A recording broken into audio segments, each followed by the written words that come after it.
20 اور 20 نحمدہ ونصلی ونسلم علی رسولہ الکریم اما بعد فاعوذ باللہ من الشیطان الرجیم بسم اللہ الرحمن الرحیم افمن حق علیہ کلمۃ العذاب افانت تنقذ من فی النار لیکن الذین اتقوا ربهم لهم غرف من فوقها غرف مبنیۃ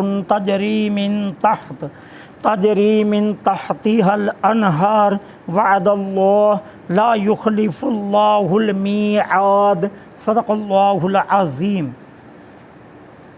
کیا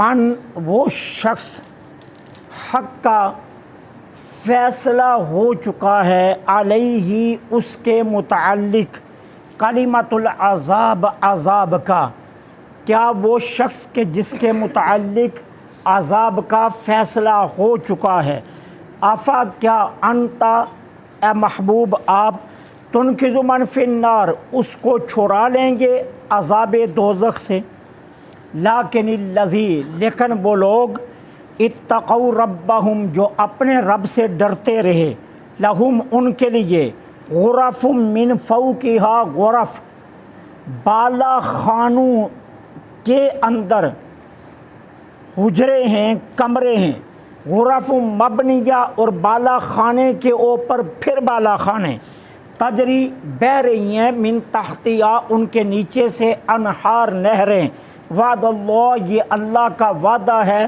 لا یخلف اللہ المیعاد اللہ اپنے وعدے کے خلاف نہیں فرماتا۔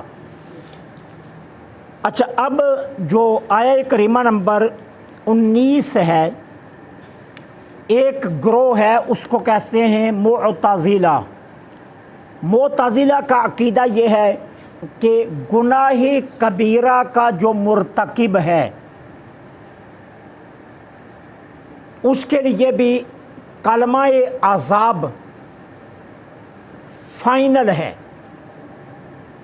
یعنی جھوٹ بولنا گناہ کبیرہ ہے، زنا کرنا گناہ کبیرہ ہے، کسی کو دھوکہ دینا گناہ کبیرہ ہے، ماں باپ کی نافرمانی کرنا گناہ کبیرہ ہے، نماز کو ترک کرنا گناہ کبیرہ ہے، صاحب استطاعت ہو کر حج نہ کرنا گناہ کبیرہ ہے، صاحب نصاب ہو کر زکوٰۃ نہ دینا گناہ کبیرہ ہے، سود کھانا گناہ کبیرہ ہے۔ یہ تمام گناہ کبائر کی فہرست ہے۔ وہ کہتے ہیں کہ گناہ کبیرہ کا جو مرتکب ہے اس کی بھی بخشش نہیں ہوگی، جبکہ اہل سنت و جماعت کا عقیدہ یہ ہے کہ گناہ کبیرہ کا مرتکب بخشا جائے گا۔ یہ آیہ کریمہ ان لوگوں کے متعلق ہے جو سرے سے ایمان ہی نہیں لاتے، کیونکہ اس سے پیچھے آپ پڑھ رہے ہیں کہ اللہ تعالیٰ عز و جل فرما رہا ہے وہ لوگ جنہوں نے طاغوت کی عبادت کی، تو طاغوت کی عبادت کرنے والوں کی بخشش نہیں ہوگی۔ طاغوت سے مراد میں پہلے آپ کو بتا چکا ہوں، تو طاغوت کی عبادت کرنے والوں کی بخشش نہیں ہوگی، یہاں مراد وہی طاغوت والے ہیں، یہاں گناہ کبیرہ کے مرتکب نہیں ہے۔ اور محدثین کرام نے دلائل سے ثابت کیا ہے کہ گناہ کبیرہ کے جو مرتکب لوگ ہیں ان کی بخشش کے 3 ذریعے ہیں۔ سب سے پہلا ذریعہ، اللہ اسے مرنے سے پہلے توبہ کی توفیق دے دے تو اللہ اس کے گناہ بخش دے گا۔ نمبر 2، قیامت کے دن انبیاء، صلحاء، اولیاء، علماء اس کی شفاعت کر دیں تو بخش دیا جائے گا گناہ کبیرہ کا مرتکب۔ نمبر 3، نہ کوئی شفاعت کرے نہ توبہ کی توفیق ملے، اللہ اپنے کرم سے بخش دے۔ تو گناہ کبیرہ کے مرتکب کے نجات اور بخشش کے یہ 3 ذریعے موجود ہیں۔ یہاں جو ذرائع کا انکار کیا جا رہا ہے وہ ان لوگوں کے لیے ہے جنہوں نے طاغوت کی عبادت کی۔ اللہ فرما رہا ہے کہ جن کے لیے کلمہ عذاب حق ہو چکا ہے، یعنی فیصلہ ہو چکا ہے، انہیں کوئی بھی اللہ کے عذاب سے چھڑا نہیں سکے گا۔ مال نہیں، دولت نہیں، کوئی سفارش ان کے کام نہیں آئے گی۔ شفاعت انہی کے کام آئے گی جو صاحبان ایمان ہوں گے، جنہوں نے کلمہ پڑھا، کلمے پر قائم رہے اور کلمے والی موت انہیں نصیب ہوئی۔ شفاعت کا فائدہ انہی کو پہنچے گا۔ تو اس لیے یہاں معتزلہ کے عقیدے کے برعکس ہے، کیونکہ معتزلہ کا جو عقیدہ ہے اگر اس کو مان لیا جائے تو پھر قرآن کریم کی کئی آیات کے خلاف چلا جائے گا۔ اب اللہ تعالیٰ سورہ نساء میں خود فرماتے ہیں ان اللہ لا یغفر ان یشرک بہ ویغفر ما دون ذلک، اللہ شرک کو نہیں بخشے گا، اس کے سوا ہر چیز کو بخش دے گا۔ اب اگر معتزلہ کا عقیدہ مان لیا جائے تو پھر تو یہ کہا جائے گا کہ اللہ تعالیٰ کا کلام کذب کا امکان رکھتا ہے، جھوٹ کا، کیونکہ اللہ خود فرما رہا ہے کہ اللہ سوائے شرک کے سارے گناہ بخش دے گا، ایک شرک کو نہیں بخشے گا۔ اور اگر یہ کہا جائے گناہ کبیرہ کا مرتکب نہیں بخشا جائے گا تو پھر تو وہ قرآن کی آیت کے خلاف ہو گیا۔ اور اس طرح ایک جگہ نہیں کئی آیات میں اللہ تعالیٰ نے یہ فرمایا ہے، اس لیے گناہ کبیرہ کا مرتکب یہاں سے مراد نہیں ہے۔ دوسری بات ہم یہ کہتے ہیں کہ دیکھیے گناہ کبیرہ انسان کو بے ایمان نہیں بناتا، گناہ گار بناتا ہے، ٹھیک ہے؟ حدیث پاک میں آتا ہے میرے آقا نے فرمایا جب کوئی خدا نہ کرے جب کوئی زنا کرتا ہے تو ایمان اس کے اندر سے نکل کر ایک طرف کھڑا ہو جاتا ہے، جب وہ اس عمل بد سے فارغ ہوتا ہے ایمان پھر اس کے اندر داخل ہو جاتا ہے۔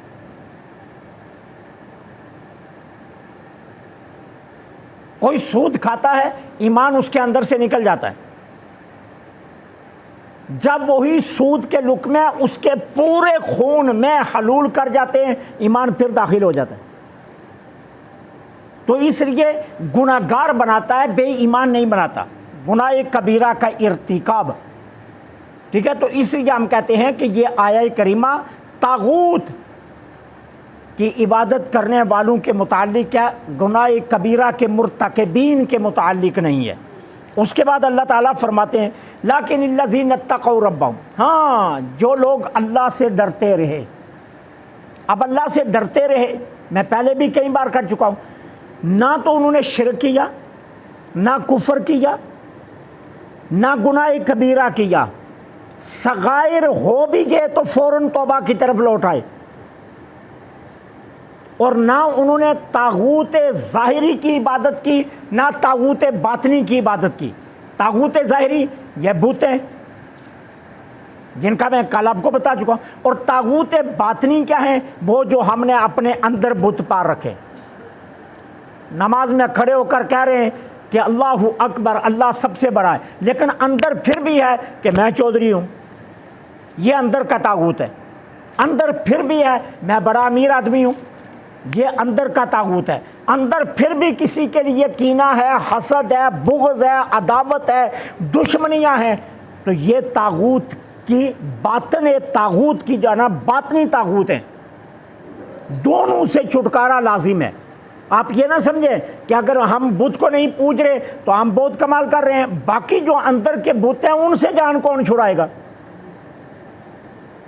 یہی تو وہ کمال تھا کہ جب حضرت بلال رضی اللہ تعالیٰ عنہ کسی گلی میں نکلتے تھے نا، ابو بکر صدیق رضی اللہ تعالیٰ عنہ اس گلی کے کنارے پر ہاتھ باندھ کر کھڑے ہو جایا کرتے تھے، اور دیکھنے والے صحابہ پوچھتے، قریش کے سردار، رسول اللہ کے سب سے محبوب صحابی، تمام صحابہ کے سردار، مراد رسول ہو آپ کیوں کھڑے ہو؟ تو فرماتے سیدنا بلال آ رہے ہیں۔ اس کے اندر دو باتیں تھیں، ایک اشارہ تھا کہ حضرت بلال کو رسول اللہ کی بارگاہ میں جو مقام ہے ابو بکر اس کے کتنے شناسہ ہیں، اور دوسرا اشارہ یہ تھا ابو بکر کے اندر جو من میں تھا نا کہ میں قریشی ہوں، میں سردار ہوں، میں خاندان قریش کا بڑا آدمی ہوں، میں دنیا میں علم الانساب کا سب سے بڑا عالم ہوں، ابو بکر اس من کو نیچا دکھانے کے لیے حضرت بلال کے استقبال کے لیے کھڑے ہو جایا کرتے۔ جتنی دیر تک ہم اندر کے طاغوتوں کو نہیں ماریں گے نا، اتنی دیر تک یاد رکھیے تقوی کا نور ہمارے اندر پیدا نہیں ہو سکتا۔ ماتھے پر محراب بن جائے گا، میں بھی مانتا ہوں، اس میں کوئی شک نہیں ہے، ماتھے پر ہمارے محراب بن جائے گا، میں تسلیم کرتا ہوں ہمارا ظاہر بدل جائے گا، لیکن اللہ کا انتخاب ہمارا ظاہر نہیں ہے، اللہ کا انتخاب ہمارا باطن ہے۔ ہمیں اپنا باطن بدلنا ہوگا، اندر سے تمام غلاظتیں نکالنی ہوں گی، سوچوں کی، فکروں کی، جھوٹے دعووں کی، جھوٹے خیالات کی، ساری سوچوں کو ہم پاک کریں گے تو ہمارے اندر تقوی کا نور پیدا ہوگا۔ تو اس لیے کہا لیکن الذین اتقوا، وہ لوگ جو اللہ سے ڈرتے رہے، لہم غرف، ان کے لیے کیا ہیں؟ بالا خانے ہیں۔ فوق کہتے ہیں بالا خانے کو، اوپر کمرے ہیں۔ غرف مبنیۃ، بالا خانوں پر پھر بالا خانے ہیں، بالا خانوں پر پھر بالا خانے، یعنی یہ کیا ہے؟ یہ درجات جنت کا اظہار ہے کہ اللہ تعالیٰ انہیں کتنے جنت میں درجات عطا کرے گا اللہ سے ڈرنے والوں کے لیے۔ حضرت ابو سعید خدری رضی اللہ تعالیٰ عنہ کی مرویات میں سے یہ روایت ہے، جب آقا کریم نے یہ آیا پڑھی نا تو صحابہ کرام نے حضور کی بارگاہ میں عرض کیا ہمارے ماں باپ آپ پر قربان ہو جائیں، کیا یہ بالا خانے اللہ نے انبیاء کے لیے رکھے ہیں؟ سرکار نے پہلے بالا خانوں کی شان بیان کی، فرمایا نیچے کے لوگ بالا خانوں پر بسنے والوں کو ایسے دیکھیں گے جیسے کوئی زمین سے مشرق یا مغرب میں آسمان پر ستارے کو دیکھتا ہے۔ انہیں بالا خانے میں بسنے والے اہل جنت یوں نظر آئیں گے جس طرح زمین سے آپ آسمان پر ستارہ دیکھتے ہیں، اتنی بلندی ہوگی ان کے درجات میں۔ تو عرض کی یا رسول اللہ یہ انبیاء کے مقامات ہوں گے جہاں کوئی اور نہیں پہنچ سکے گا؟ تو میرے آقا نے فرمایا میرے غلاموں یہ انبیاء کے مقام نہیں، یہ ان لوگوں کے مقام ہیں کہ جنہوں نے اللہ رسول پر ایمان لانے کے بعد تقوی اختیار کیا، یہ تو مقام ان کے ہیں۔ انبیاء کے مقام تو ان سے بھی بہت بالا ہوں گے۔ فرمایا یہ صرف اہل تقوی کے جانا مقامات ہیں کہ جنہوں نے تقوی اختیار کیا، ایمان لانے کے بعد اللہ ان کو جنت میں اتنے بلندیاں عطا کرے گا۔ ٹھیک ہے، تو اللہ فرما رہا ہے ان کے لیے کیا ہیں؟ راتیں ہی راتیں ہیں، بالا خانے پر بالا خانے بنے ہوئے ہیں جو اللہ نے اہل تقوی کے لیے تیار کر رکھے۔ اور پھر نیچے کی شان کیا ہے؟ تجری من تحتہا الانہار، ان کے نیچے دریا بہ رہے ہیں، نہریں بہ رہی ہیں۔ اب بالا خانے ہوں، ٹھیک ہے، اور بالا خانے سے نیچے دریا ہو، نیچے نہر بہ رہی ہو اور پانی اتنا شفاف ہو کہ 1000 میل بلندی سے بھی شکل اپنی نظر آتی ہو، تو پھر دیکھیے وہ منظر کتنا خوبصورت ہوگا۔ یہ اللہ مہمان نوازی کرے گا اہل جنت کی، لیکن شرط کیا ہے؟ مختصر سی تقوی، مختصر سی شرط ہے، تم تقوی والے بن جاؤ، اللہ تمہیں وہ انعامات دے گا جو تمہارے وہم و گمان میں بھی نہیں ہیں۔ اور پھر اس کے بعد فرمایا وعد اللہ، یہ صرف قرآن کی آیت نہیں، یہ تمہارے رب کا وعدہ ہے، اور اللہ اپنے وعدے کے خلاف نہیں کرتا۔ یہاں مفسرین کرام نے بڑا نکتہ لکھا۔ مفسرین کرام فرماتے ہیں ایک ہے وعد اور ایک ہے وعید۔ انعام و اکرام کی خبر کو کیا کہتے ہیں؟ وعد، اور سزا اور عذاب کی خبر کو کیا کہتے ہیں؟ وعید۔ عذاب کی اور سزا کی خبر کو وعید کہا جاتا ہے، اور انعام و اکرام کی خبر کو وعد کہا جاتا ہے۔ ٹھیک ہے، وعد کے خلاف کرنا یہ بخل ہے، وعد کے خلاف کرنا یہ کیا ہے؟ بخل ہے، اور اللہ کی ذات بخل سے پاک ہے، اس لیے وہ اللہ اپنے وعدے کے خلاف نہیں کرتا۔ اچھا، وعید کے خلاف کرنا یہ کرم ہے، ٹھیک ہے نا۔ اب ایک شخص آپ کو کہتا ہے میں تجھے فلاں دن 2 تھپڑ ماروں گا، آپ اس مقررہ دن پر آپ کا سامنا اس بندے سے ہو گیا، اب آپ کانپ رہے ہیں، اس نے وعدہ کیا ہوا آج مجھے تھپڑ مارے گا، یہ وعید ہے۔ لیکن جب سامنا ہو گیا تو وہ بندہ کہتا ہے جا میں نے تجھے معاف کیا، یہ کرم ہے۔ اس کو وعید کے خلاف کرنا یہ کرم ہے، اور وعدے کے خلاف جانا یہ بخل ہے۔ اللہ کی شان کے لائق نہیں ہے وہ وعدے کے خلاف جائے، کیونکہ بخل اس کی شان کے لائق نہیں ہے، لیکن کرم اس کی شان کے لائق ہے۔ اللہ فرماتا ہے یہ اللہ کا وعدہ ہے، یہ بالا خانے تمہیں عطا کرے گا۔ اور یاد رکھو اگر کہیں تم سے گناہ ہو جائے نا تو گناہ ہوتے ہوئے فوراً توبہ کی طرف پلٹ آنا، ڈرنا مت، کیونکہ اس پر سزا کی وعید ہے اور اللہ کے کرم کے لائق ہے کہ تم توبہ کرو تو وہ اپنے وعید کے خلاف اپنے کرم کے ذریعے تمہیں پھر بالا خانے میں بالا خانہ دے دے۔ تو اس لیے کہا یہ اللہ کا وعدہ ہے کہ وہ اپنے وعدے کے خلاف نہیں کرتا۔ اللہ سے دعا ہے اللہ